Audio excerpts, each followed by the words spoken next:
It's your spouse, your colleague, your neighbor, your boss, your own child. They seem to be in a constant state of crisis. But the crisis doesn't feel real. It feels contrived. It feels artificial. There's a lot of emotional dysregulation, ostentatious displays of hyper-emotionality. There is switching between incompatible, irreconcilable self-states. The sweetest person could become a demonic psychopath.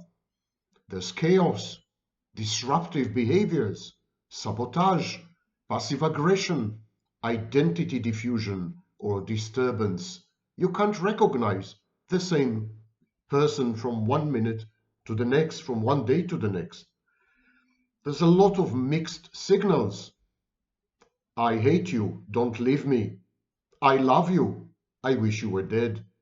There is inconstancy, indeterminacy, capriciousness, arbitrariness, and unpredictability. In one word, there's a lot of drama. Why the drama in cluster B personality disorders, the cluster that is also known as the dramatic-erratic cluster, and for good reason. Today, we will understand the role of drama in the lives of these people and what their drama does to you. And no, I'm not talking about my videos.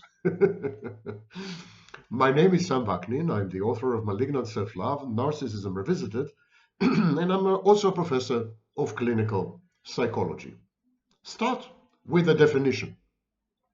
Dramatization.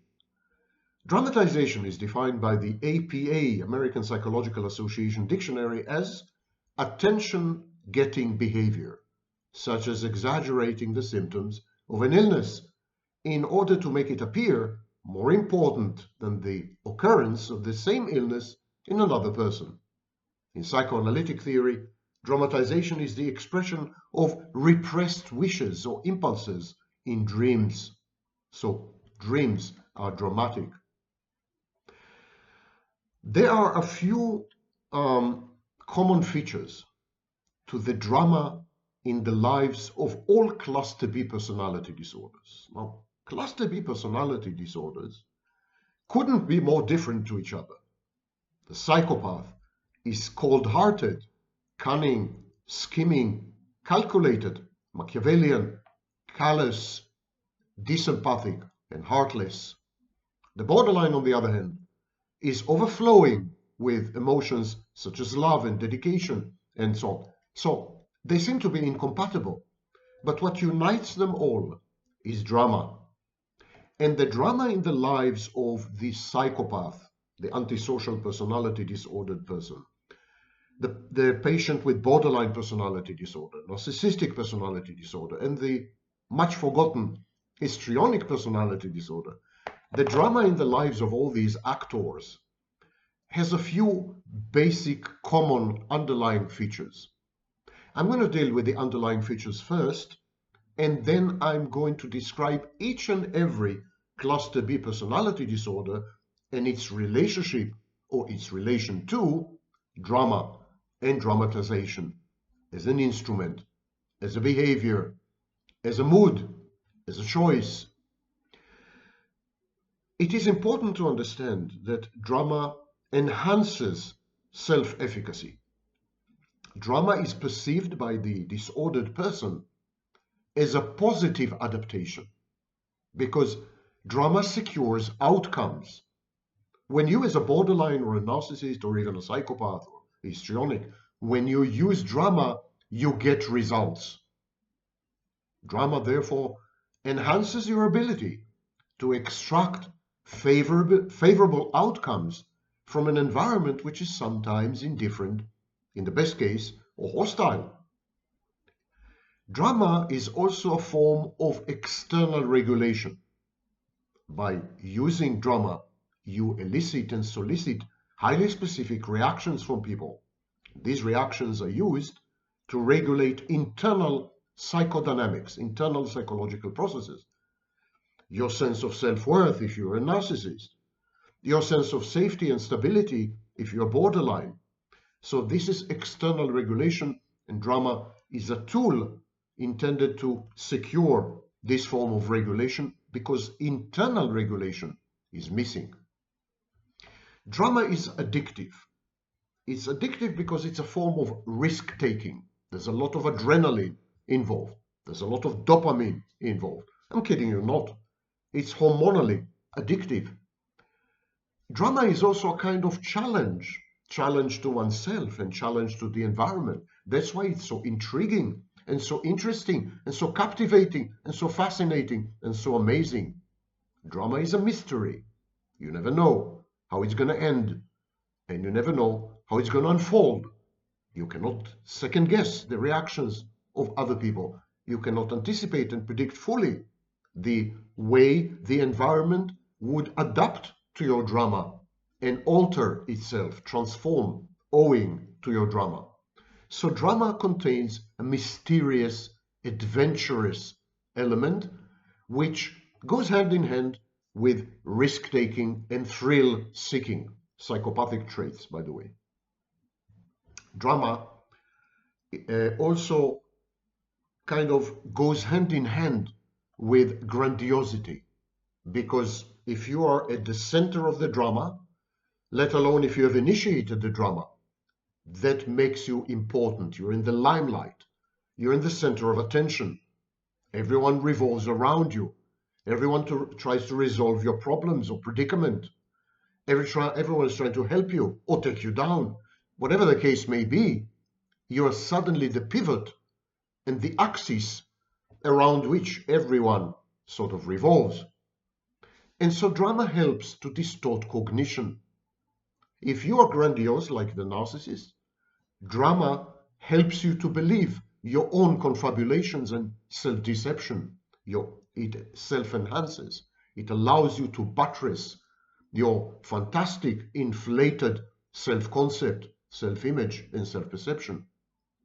Only important people, only unusual people, only exceptional people find themselves amidst drama.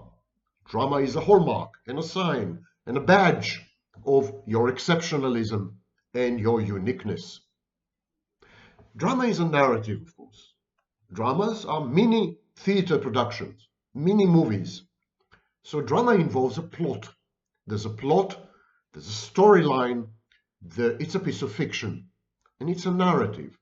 And it's a narrative that resonates with everybody's childlike wonder.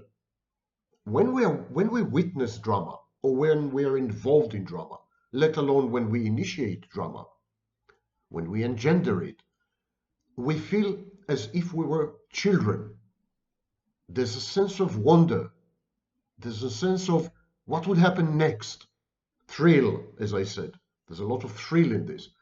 It's a little like binge watching a mystery television series or a thriller on television.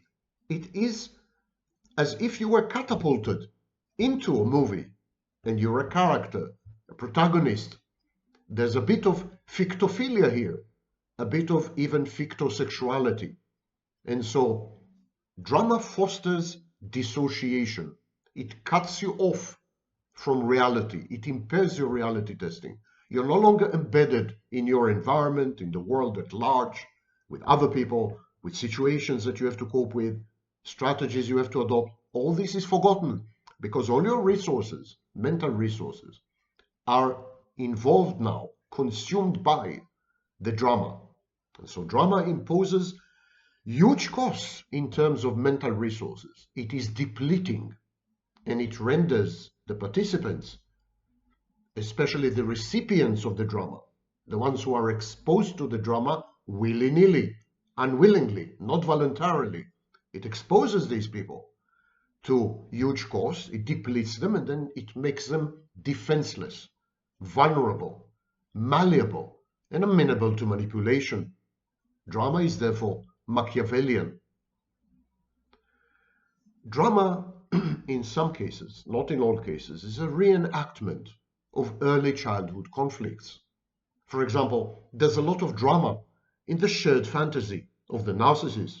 Idealization, devaluation, discard. It's all extremely dramatic because none of it is real. It's counterfactual.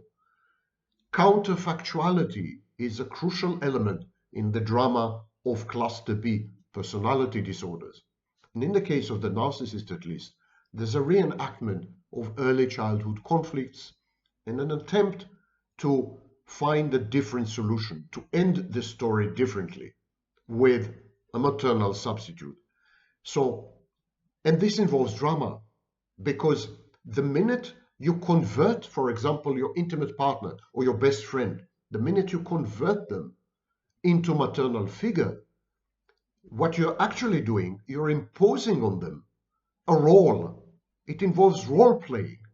Role playing in the theater of the absurd, which is your early childhood recollections and early childhood shame and early childhood pain. You coerce people around you as a narcissist. You coerce them into your theater play. You make them, force them to say the lines and play the script, play out the script, or even become inanimate props in your mega production in the theater of life. A lot of drama involves approach-avoidance repetition compulsion, especially in borderline personality disorder. But all people with cluster B personality disorders have an insecure attachment style.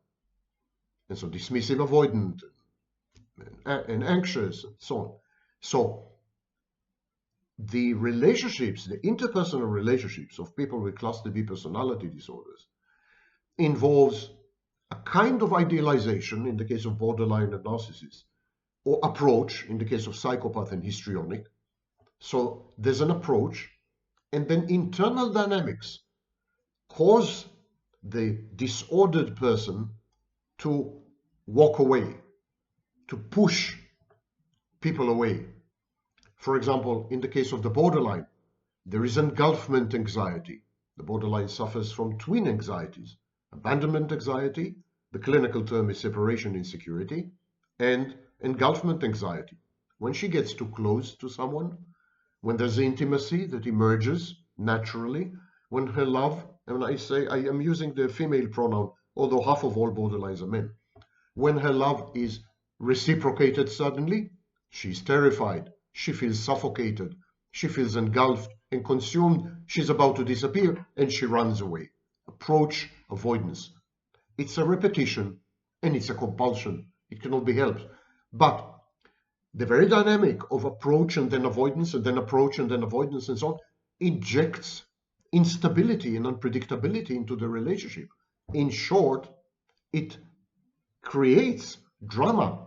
It elevates drama into the organizing principle of the relationship. These are the dynamics of insecure attachment. One of the major roles of drama is to attempt to generate theories of mind and internal working models. Allow me to explain. A theory of mind is a theory about how other people's minds function, what makes them tick, how likely they are to behave in certain ways and to avoid certain behaviors. And so this is called the theory of mind. The process that leads to the formation of a theory of mind is known as mentalization, for Nagi's term. So people with cluster B personality disorders were unable in childhood to develop healthy processes of mentalization. Consequently, they are bereft of theories of mind. They don't have a theory of mind. When they grow up as adults, they attempt to generate a theory of mind. They attempt to understand other people somehow because they lack empathy. And in the case of the narcissist and the psychopath, and probably the histrionic, there's no access to positive emotions. They lack the basic tools of comprehending other people, their social cues, their body language, their emotions, even their cognitions. It's very reminiscent of autism spectrum disorder. Drama is used by cluster B personality disordered patients. Drama is used as a way to generate a theory of mind or theories of mind regarding people around them. Similarly, an internal working model is a theory, it's a model that describes how relationships work and the various functions of the external environment, including other people, who are known as external objects. So the internal working model, for example, tells you how intimate relationships work, what to expect, what to avoid, how to act. There are scripts embedded in the internal working model, sexual scripts, social scripts, relationship scripts, and so on. Again, people with cluster B personality disorder do not possess internal working model, or their internal working models are highly disrupted or delusional or deformed or insecure or paranoid, or so it's a problem. They don't have a realistic internal working models that allow them to interact with the environment in a self-efficacious agentic manner. Drama is used by these people. They use drama to generate internal working models on the fly. So now I've given you a mouthful. People with cluster B personality disorders use drama to generate theories of mind about other people and internal working models about relationships with other people on the fly. So they use drama to say, okay, now I know what makes this person tick, what motivates this person, what this person wishes and dreams and hopes and wants, and now I can relate to this person via an internal working model. But how does drama serve this purpose? How do these people use drama to come up with late onset theories of mind and very belated internal working models? Well, drama is a form of probing. These people use drama to probe, to test, to dismantle the world, the environment, situations, circumstances, take apart other people and look inside, relationships, the way a child does with a toy. You know, when you give a toy to a child, the child tries to take it apart in order to understand the internal mechanics, the mechanism, what makes this toy tick, and how to relate to this toy in the most efficient manner. That's what children do.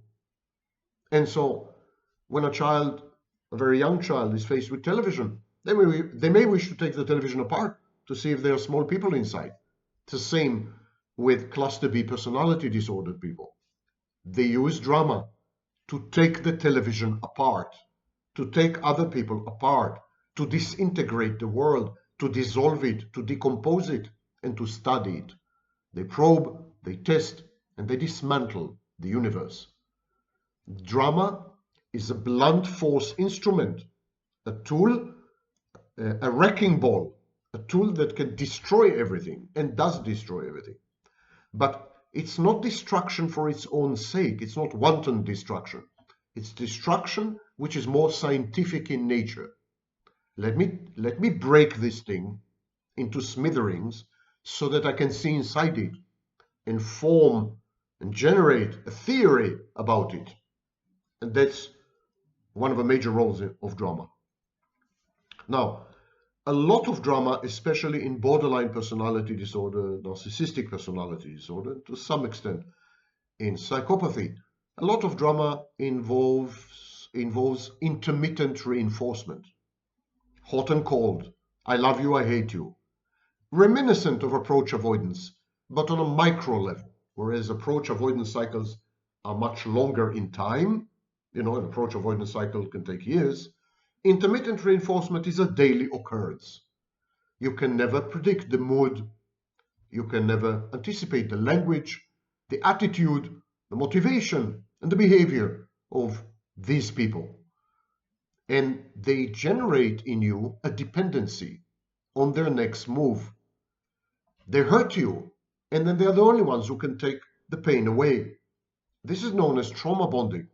And drama is intimately connected with trauma bonding and with intermittent reinforcement, to the point that I suggest to call it drama bonding. Drama also monopolizes other people. It monopolizes the attention of other people, the presence of other people, the resources of other people. Drama generates object constancy. It's fake. It's ersatz object constancy. It's not real, because it depends crucially on the perpetuation and perpetration of the drama. If the drama ceases or goes away, the people who were involved in the drama walk away as well. But drama, for a while, as long as it lasts, gives the impression that people are interested in you as the source of the drama, that they're there for you, that they will help you, that they're interested in you, that you're the focus of attention, that you're the center. And so drama guarantees the physical presence and the mental wherewithal of people around you. And so drama compensates for the lack of object constancy in cluster B personality disorders.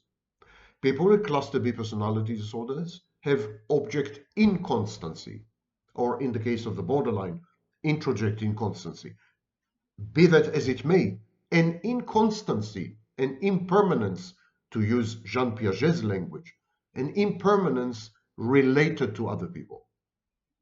It's as if people with cluster B personality disorders say, I don't know if that person who is important to me, who is significant, who means something to me, or I don't know if that person who I am about to exploit, in whom I've invested so much, I don't know if this person is going to stick around.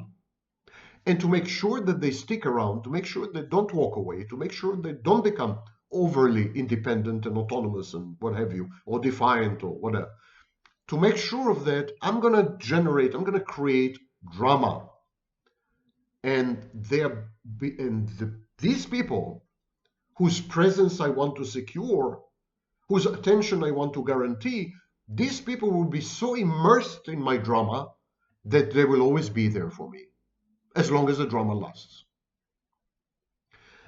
You're beginning to see that drama is a form of channeling and sublimating aggression. Drama is aggressive by definition, because all dramas involve destruction. Some dramas involve construction, but the initial stage always involves some kind of perturbance, some kind of disruption, some kind of destruction. Dramas are destructive, and in this sense, all dramas are aggressive. They could be overtly aggressive, externalized aggression. They could be passive aggressive, underhanded and stealthy and hidden, occult aggression. They could be self-directed aggression, internalized aggression. For example, attempted suicide, ostentatious and conspicuous abuse of oneself via substances, or you name it. All these are forms of drama. Dramas are used to project punitive introjects and then force people around you to conform to the content of these punitive introjects. In people with cluster B personality disorders, there are really very evil and problematic and difficult processes, dynamics taking place internally. These dynamics are intolerable, they're unbearable to the suffering person himself or herself. A narcissist internally has a bad object, an internalized bad object, something that keeps informing the narcissist that he is inadequate, inferior, stupid, ugly, this, that. Narcissism is a compensation for this. Same with borderline to a large extent, albeit with quite a few differences. But in all these cases, there's a dynamic that is essentially ego-dystonic, a dynamic that is not acceptable to the individual, a dynamic that is ego-incongruent, a dynamic that is disruptive, that is uncomfortable, that is hated, that is rejected by the individual. So drama is a way to export this dynamic to project it onto someone else, and then to force that someone else via the drama, to force that someone else to become a persona dramatis, a participant in the drama, a character, a protagonist in the drama, and adopt the rejected part. So the person with cluster B personality disorders rejects a part of himself or a part of herself, rejects internal dynamics, which are highly intolerable and unbearable, projects them on someone else, and forces that other person, who is the subject of the projection, or the object of the projection, target of the projection, forcing this someone else to conform to the projection and to play his or her part in the play, in the game, in the movie. And so this is known as projective identification. This process is known as projective identification. But not all drama, even in cluster B personality disorders, not all drama is created equal. The specific content of the drama ties in with the highly concrete and specific self-concept. Content of the drama, its contours, its unfolding, its evolution, its internal dynamic, and most importantly, its plot, its narrative, they're all derivative. They're all derivatives of the psychodynamics and the goals of the underlying disorder and the underlying and the disorder of the individual.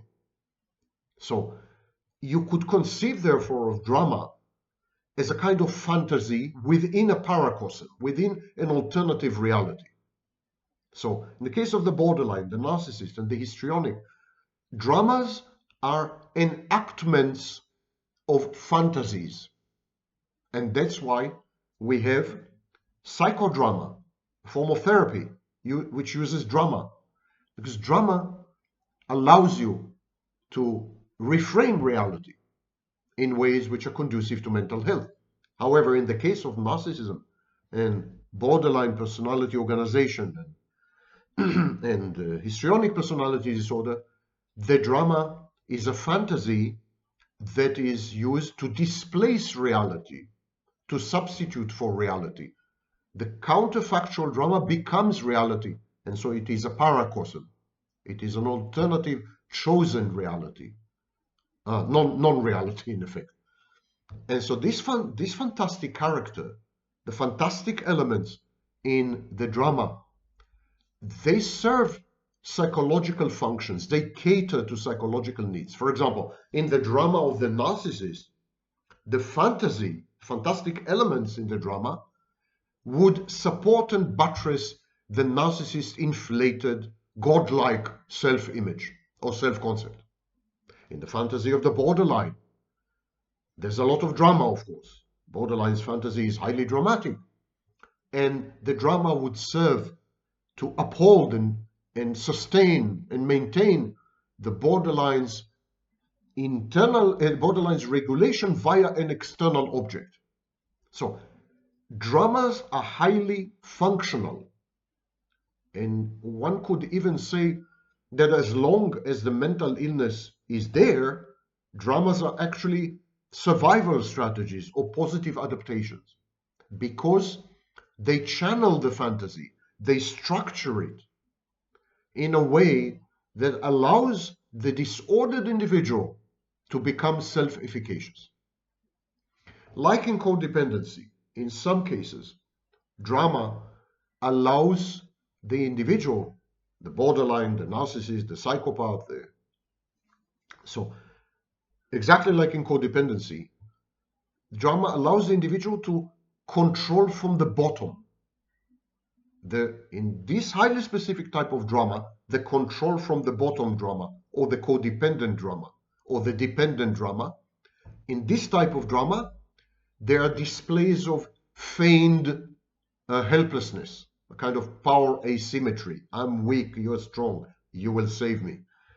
There is ostentatious dependency. There is neediness.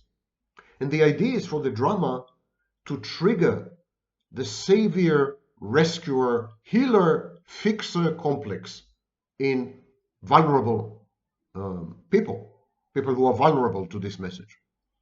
So that's why borderlines match perfectly with narcissists, because the borderlines drama is a drama of neediness, clinging, helplessness, and so on, and it triggers in the narcissist the savior, rescuer, guru, teacher, father, godlike complex, the messiah complex. Of course, all this dynamic that I've just described, this interaction, involves regressive infantilization. The drama-making individual renders herself baby-like, as dependent as a baby, as needy as an infant, as helpless as a toddler. And so it converts people around the disordered individual into parental figures, saviors, rescuers, healers, fixers, and they fit well into the Karpman drama triangle. I have a video dedicated to it. Karpman, Karpmann, drama triangle. Now let's go into the specific disorders. Start with antisocial personality disorder, aka psychopathy. Now people ask me, by the way, before I proceed, about sociopath, psychopath, this and that. The official clinical term is antisocial. Psychopathy is not a recognized clinical term. There's no psychopathy in the DSM, for example. Sociopath or sociopathy is the old word that we used for psychopath or psychopathy. There is no difference between psychopaths and sociopaths. Sociopaths are not less and not more and not different to psychopaths because it's simply the older word that has fallen out of use. Okay? That's the clinical academic background. If you go online, everyone and his dog is a self-styled expert and they will tell you otherwise. But it's up to you to decide who knows best. Now, in the case of the psychopath, drama is used to secure control, to manipulate people. How is this accomplished? The psychopathic drama is very menacing. It is intimidating. It has overtones and undertones of catastrophizing. Something horrible is going to happen. And the drama of the psychopath creates information asymmetry. It's like the psychopath knows something you don't. And this something that he knows, this information overload in the case of the psychopath, this elevated level of access is very important. It has to do with survival. It's a crucial bit of information that you're missing.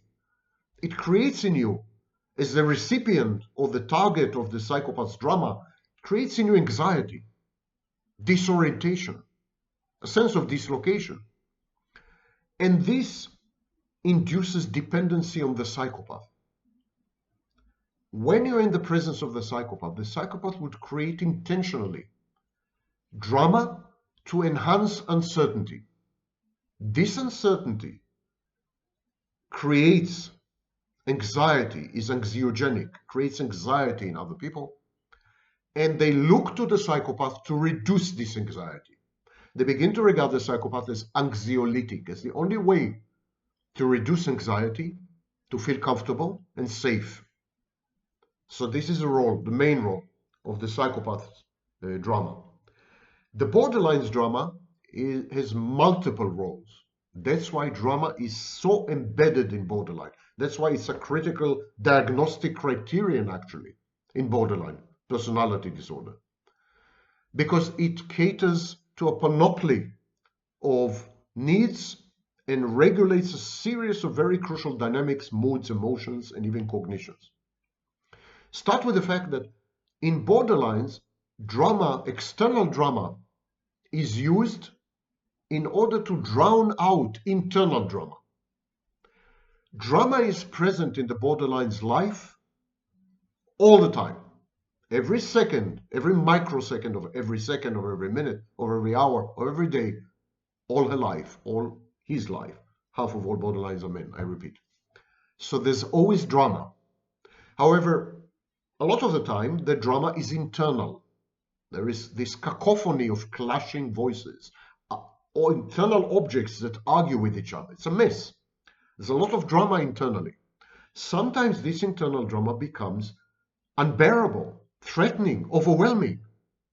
And so then the borderline creates, deliberately, on purpose, creates external drama.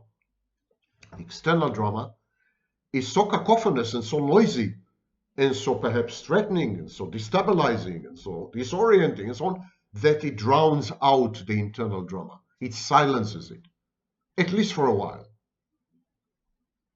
And so this is first function. The second function, borderlines use drama to recruit other people, to recruit them as special people, special friends, intimate partners, you name it, enablers, colluders, collaborators, and so on.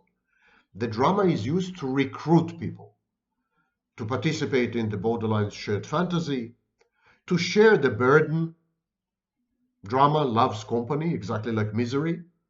So if you dramatize your situation, including your internal situation, if you dramatize your mental illness, if you dramatize your neediness and helplessness, if you dramatize it, you recruit other people, people who are empathic, who are helpful, who are sometimes interested. You also, of course, attract predators. There's a risk attached to this strategy. But be that as it may, you share the burden of your internal drama by generating external drama and bringing into the ambit, into the remit of the internal drama, people from the outside. You could look at it this way. The external drama in the borderline's life is a way of projecting the internal drama and involving other people in it, so that the burden of the internal drama is shared and dissipates. The last function, a very important function of drama in the borderline's life, is to avoid intimacy. Drama, of course, alienates people, pushes them away. That's one way of avoiding intimacy. But this is another thing. The borderline mistakes intensity for intimacy. So as far as the borderline is concerned, if something is high-strung and colorful and unpredictable and volcanic and, then it's very intimate. She mistakes intensity for intimacy. So dramas are very intense and are perceived, therefore, to be as very intimate. The truth is that there is some merit to this thinking. We have multiple studies that show that in dramatic situations, for example, in war, in prison, there's a lot of bonding taking place. There's a lot of intimacy that is created among victims, for example, of the same natural disaster.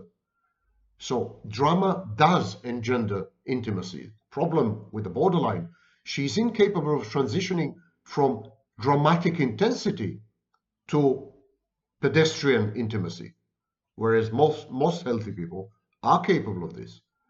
They could experience intimacy with someone in a dramatic situation, but then take it on and continue to run with it in daily life. The borderline is incapable of this, which is why the borderline constantly generates drama. It's her habitat, it's her natural milieu, it's her comfort zone. Borderlines don't do daily life, pedestrian, mundane humdrum very well. We go to the histrionic. The histrionic uses drama as an ostentatious display of hyper-emotionality and hyper-empathy. That's why many empaths, so-called, are actually histrionic or narcissistic. So the drama in the case of the histrionic is intended to attract attention, but not to the histrionic as an individual, to attract attention to her traits and to her behaviors. Look how emotional I am. Look how empathic I am. Look how open I am. Look how amazing I am, but amazing in the sense that I am uh, I can afford you, I can provide you with an experience that you've never had before because of my intensity. So we could regard histrionic, as far as drama is concerned, as a combination between borderline and psychopath. The histrionic uses drama as a form of virtue signaling or trait signaling, and then captures the individual, captures the target, and controls and manipulates the target.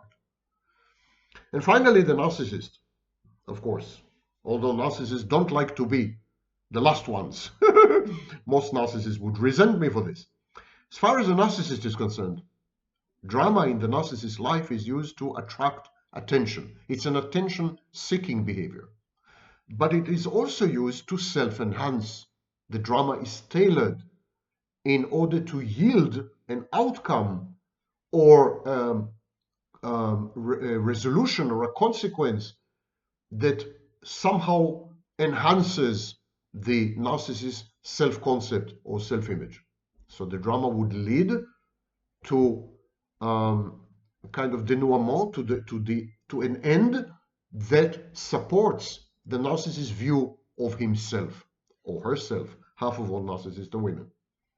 The dramas in the narcissist's life are highly weaponized, instrumentalized, and functional, and therefore they are much more pinpointed than the dramas in the borderline's life. Dramas substitute for narcissistic supply. So when narcissistic supply is reduced, there's a protracted state of reduced narcissistic supply or deficient supply. When there's a state of collapse and the narcissist is hunting for morsels of narcissistic supply, sometimes futilely, drama comes in. Drama is a simulation of narcissistic supply. To start with, when you're dramatic, people pay attention to you. That attention is misconstrued as narcissistic supply by the narcissist. So drama is simply a way of, it's a cry for help. The narcissist drama is a cry for help. It's like saying, hey guys, pay attention to me, I'm here. See how amazing I am, see how godlike I am, you know?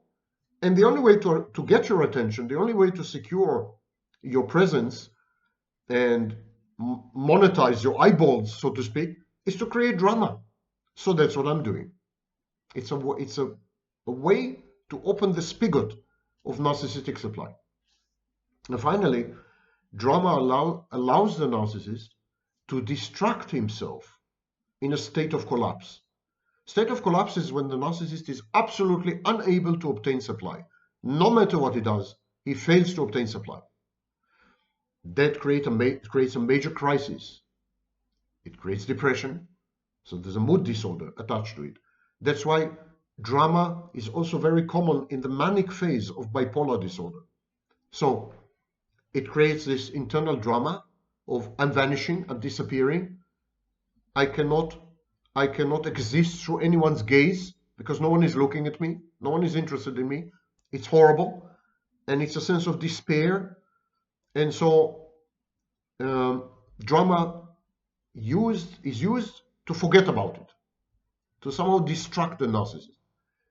The dramas of the narcissist are very often self-defeating and self-destructive.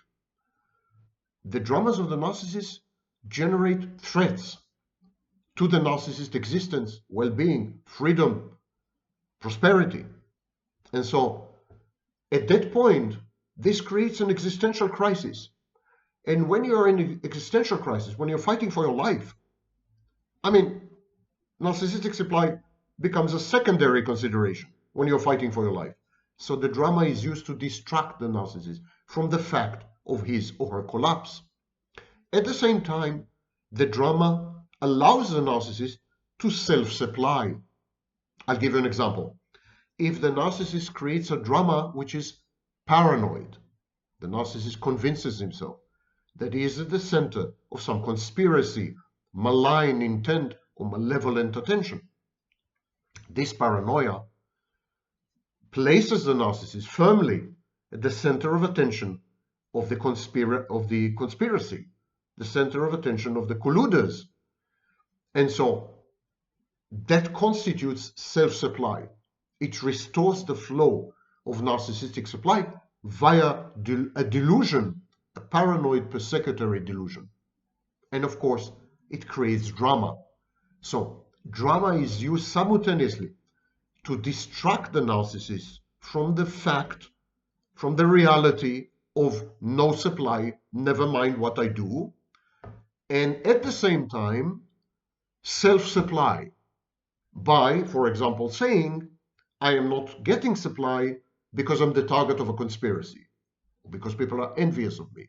So the drama has a dual role in this case, to restore self-supply and make the narcissist deny the absence of real quality narcissistic supply coming from outside sources. That's been a dramatic video, and I hope you will recover. And stay tuned for additional dramas in the Sam Vaknin YouTube channel.